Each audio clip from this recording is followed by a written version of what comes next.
I can talk about energy and engineering and scientific policy.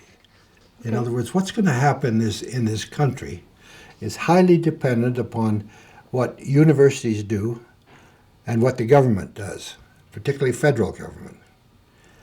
Well,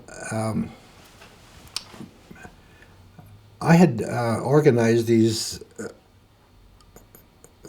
surveys in the Northwest Territories and Arctic regions. And there was a lot of publicity about what, when I say I had done, I was the leader. And of course, there's a lot of people who made it all happen. But the concept was mine, and I got a lot of publicity for it. Well, the Science Council of Canada, which I knew very little about, was doing a study on the marine needs and marine scientific needs of the country. And I was invited to serve on their committee of the council. And I did so. And after the conclusion of that study, which I found very, very interesting, I was appointed to the council itself. And this was a real interesting time for me, because I was really seeing Canada for the first time. My activities had all been quite provincial, shall we say, or territorial. But I remember getting a call from, I was out sailing in Kelowna, and I'm leading into to your answer here. I was sailing in Kelowna. A boat from the motel where I was staying at came out and said, "There's a telephone call for you." And I said, "Well, take a message." And he said, "It's the Prime Minister calling." I said, "Yeah, sure." And they persisted, and I went ashore and took the phone call.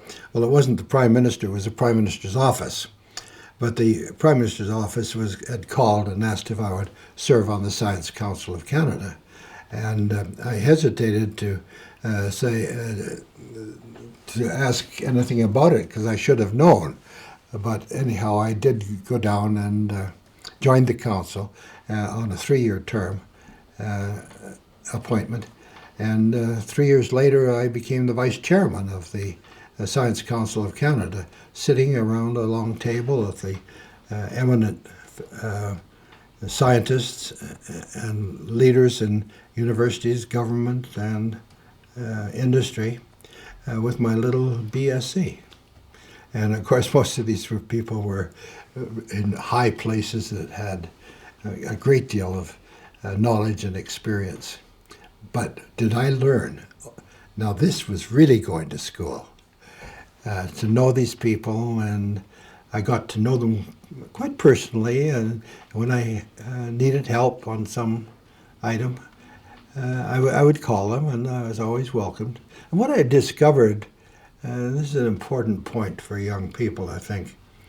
What I discovered, that these people who everybody looked up as to Mr. or Dr. so-and-so, very important people, some of them arriving in the meeting in their limousines and so on, were probably the friendliest, easygoing, nicest people I've ever known, and approachable.